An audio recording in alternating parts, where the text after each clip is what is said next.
guys need to settle in a minute as to how COAB is operating, good, poorly or otherwise. Captain, I have a question. I understand there was a recent meeting between the DOJ and the COAB, and a couple of COAB members were invited, at least a couple. Philip? There was a meeting between the DOJ, the AMAC, the COAB, how many of us was there? Philip, City attorneys, yes, Philip was there? And my wife, Hannah, was there? yes. And no one else from the COAB was there? I don't think so. So, how is it that Philip and my wife, Hannah, were the invitees from the COAB at that meeting? I recommended them. Well, I'll start the meeting off with this. I think that kind of decision-making by the COAB, not putting you on the spot, whoever was making that kind of decision, interferes with transparency and ability of the COAB. I was transparent, I gave you the answer. The decision-making wasn't transparent, the process was not. After the fact. Yeah, how you get to the decisions is like a After the fact. And I will, yeah, I'm going to continue my suggestions for us to be talking. This is not the first time there have been these meetings at DOJ and city of the COAB and select COAB members to the exclusion of people who I think may or may not more fairly represent the views of the community or more activist positions in terms of change of the policing program, while I find or others on the executive committee. And so I think this is an example of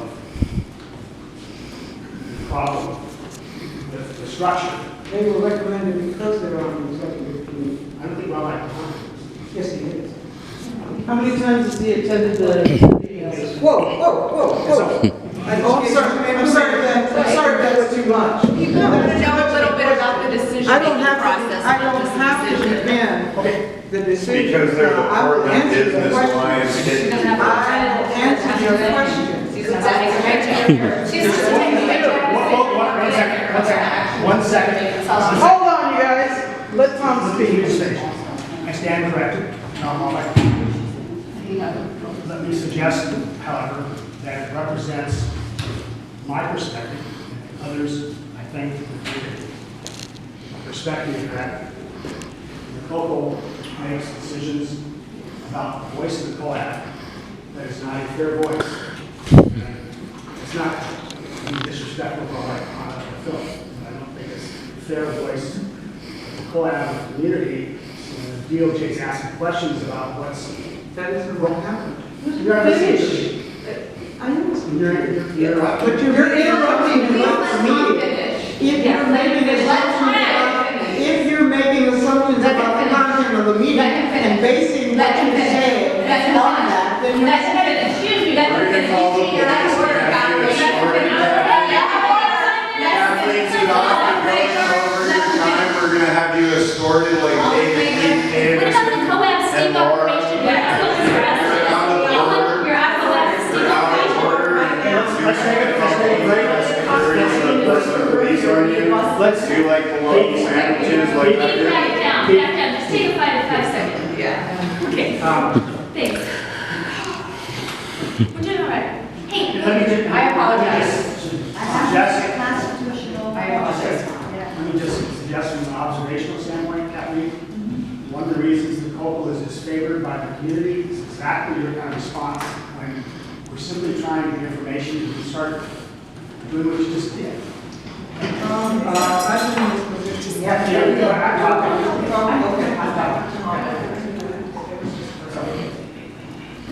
I just use that as a jumping off point for concern that I know some of us on the COAB have, what the community have about COAB not really having a voice in a lot lots of things, not being involved in DOJ, the call from the city, being shut out of meetings. And it reduces our voice. I hear it from people to, it's not really a voice. And so I think it's a fair discussion for people to have about what ought to be happening. Whether the current structure, the settlement agreement, whether the current total, whether this all makes sense. I'm not the only voice. I know other people on the COAB are suggesting that the whole thing be shut down for a period of time. Yes. I suggested that before, and that's not because there aren't problems. And what I hear consistently is we don't get to discuss the problems. We never have a discussion about the problems. And as a result, here we are. And so I think it's a fair discussion, not to be concluded tonight by any means, but a fair discussion for the accountability subcommittee to have. Absent Phil, I may disagree, but I think it's a fair discussion. Nancy, do I get to respond to all that? No, you're out of order. I'd like to make this Nancy point, got her hand. because mentally ill, for one thing, is a key part of this case. Their constitutional rights were taken away by the Portland Business Alliance, and I'm going to say that. By the sit-and-lie law that my friend overturned in federal court, and that is what the rabbi represented himself as representing the first time that everybody introduced themselves in court. So if he's in the meeting privately, that we don't know what's being discussed, it's a show of total disrespect of the Constitution as well as all our efforts here. And we've got so many problems that we have to solve and start reducing these harms as quickly as we can. Point of order, Mr. Chairman. Point of order. Sure. Were there no minutes taken at that meeting? It's a secret meeting. Oh, We selected It was not, hold it. I can tell you, it was not a public meeting. It was a meeting intended to discuss problems, and the AMA was there as a part of that whole meeting. Was the name announced? They are supposed to be representative of the community, and they have standing, okay? Problems defined. What kind of problems? Mostly institutional barriers, the things that are in the way of being able to have an effective COAB. That's only the chair. Self-assessment. That's the problem. More about. And also Raul Rosenbaum and Watson LLP. Those three things are the issues. I hear the The answer? chair, Rosenbaum and Watson. And so, simply stated, I would think. I was trying to respond to the But I would think there would be some other people you might want to have there. I to didn't express- call the meeting, Tom. You made a decision as to who would come. You told us that just a second ago. Yes, I did. And that's I made representative a of public recommendation. attitude about the COAB not really being heard. You know, Tom, there was another way to handle this. And I invited you 3 times at least. Are you in charge? You're not the chair. He's the chair. There was another way to handle me going a couple There was another way to handle me also. over without being arrested There was a too. whole different way to handle that meeting the other day. Searching. Yeah. I think, correct me if I'm wrong, I think what he's trying to say is that, transparency isn't just saying this is what we decided. It's also like the biggest part is actually knowing the deliberative process and what they consider. Because I think even if people aren't always happy with the outcome, if they see that, you really did think about this and you really did say, can we do this or not? Like that, I think, how you got to the decision is just as much of the transparency process as the actual decision of things, so. Was